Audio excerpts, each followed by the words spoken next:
Inilah kisah sengsara Tuhan kita Yesus Kristus menurut Matius. Sesudah ditangkap dan dihadapkan ke mahkamah agama Yahudi, Yesus lalu dihadapkan kepada wali negeri, yakni Pilatus. Dan wali negeri bertanya kepada Yesus, "Benarkah engkau raja orang Yahudi?" Jawab Yesus, "Benar." Tetapi atas tuduhan yang diajukan imam-imam kepala dan tua-tua terhadap dirinya, Yesus tidak memberi jawab apapun. Maka kata Pilatus kepadanya, "Tidakkah engkau dengar betapa banyak tuduhan saksi-saksi ini terhadap engkau?" Tetapi Yesus tidak menjawab sepatah kata pun, sehingga wali negeri itu sangat heran. Telah menjadi kebiasaan bagi wali negeri untuk membebaskan seorang hukuman pada tiap-tiap hari raya atas pilihan orang banyak. Pada waktu itu, ada dalam penjara seorang yang terkenal kejahatannya, namanya Barabas. Karena mereka telah berkumpul di sana, Pilatus bertanya kepada mereka, "Siapa yang kamu kehendaki kubebaskan bagimu? Barabas atau Yesus yang disebut Kristus?" Pilatus sebenarnya tahu bahwa mereka telah menyerahkan Yesus karena dengki. Ketika Pilatus sedang duduk di kursi pengadilan, istrinya mengirim pesan kepadanya, "Jangan engkau mencampuri perkara orang benar itu, sebab dalam mimpi tadi malam aku sangat menderita karena dia." Tetapi oleh hasutan imam-imam kepala dan tua-tua, orang banyak bertekad meminta supaya Barabas dibebaskan dan Yesus dihukum mati. Wali negeri menjawab dan bertanya lagi kepada mereka, "Siapa di antara kedua orang itu yang kamu kehendaki kubebaskan bagimu?" Kata mereka. "Barabas!"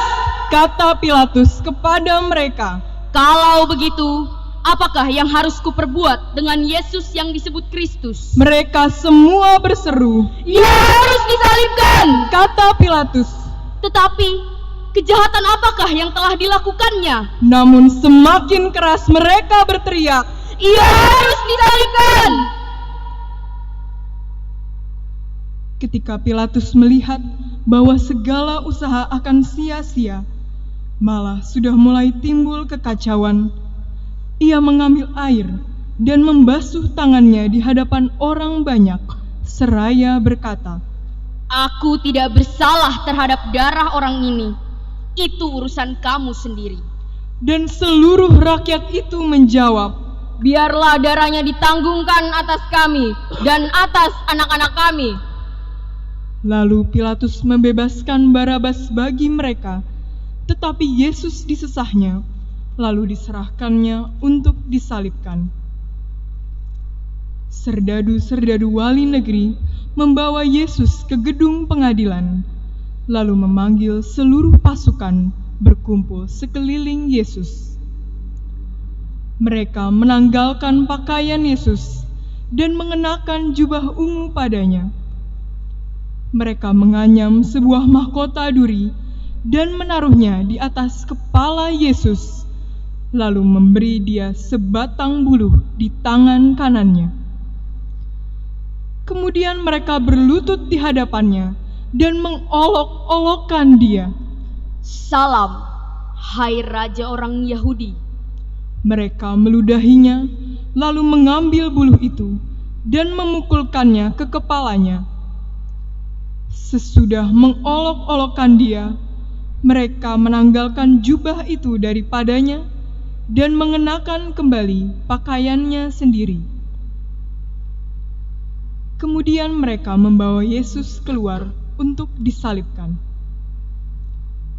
Ketika berjalan keluar kota, mereka berjumpa dengan seorang dari Kirene yang bernama Simon. Orang itu mereka paksa untuk memikul salib Yesus. Maka sampailah mereka di suatu tempat yang bernama Golgota, artinya tempat tengkorak. Mereka memberi Yesus minum anggur bercampur empedu. Setelah mengecapnya, Yesus tidak mau meminumnya.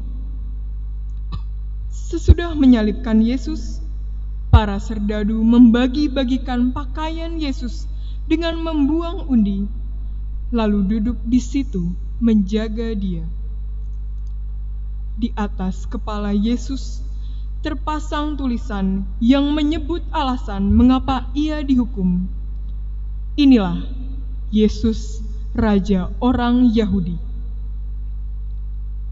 Bersama dengan Yesus disalibkan dua orang penyamun, seorang di sebelah kanan dan seorang di sebelah kirinya.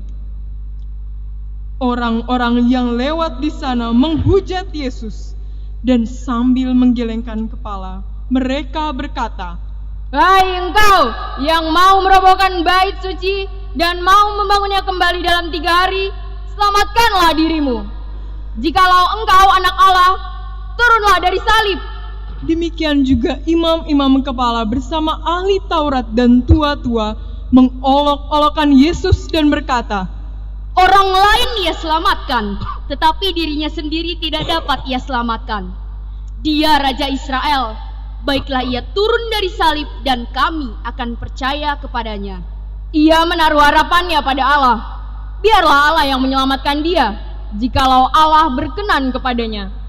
Karena ia telah berkata, Aku adalah anak Allah."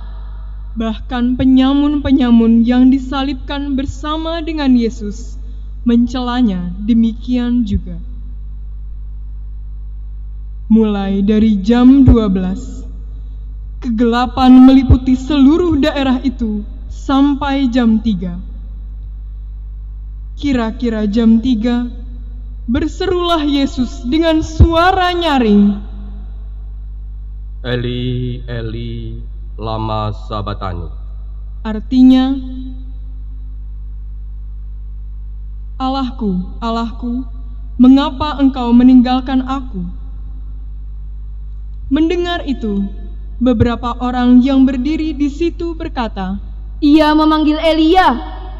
dan segera mendekatlah seorang dari mereka. Ia mengambil bunga karang, mencelupkannya ke dalam anggur asam, lalu mencucukkannya pada sebatang bulu dan memberi Yesus minum. Tetapi orang-orang lain berkata, Jangan, baiklah kita lihat apakah Elia datang untuk menyelamatkan dia. Yesus berseru pula dengan suara nyaring, lalu menyerahkan nyawanya.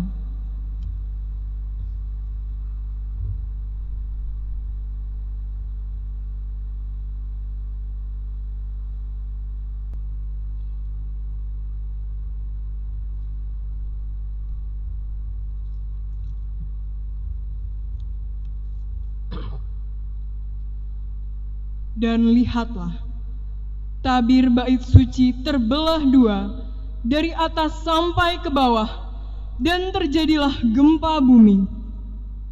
Bukit-bukit batu terbelah, kubur-kubur terbuka, dan banyak orang kudus yang telah meninggal bangkit. Dan sesudah kebangkitan Yesus, mereka pun keluar dari kubur, lalu masuk ke kota kudus, dan menampakkan diri kepada banyak orang. Ketika menyaksikan gempa bumi dan apa yang telah terjadi, kepala pasukan dan prajurit-prajurit yang menjaga Yesus lalu berkata, Sungguh, orang ini adalah anak Allah. Demikianlah sabda Tuhan. Terpujilah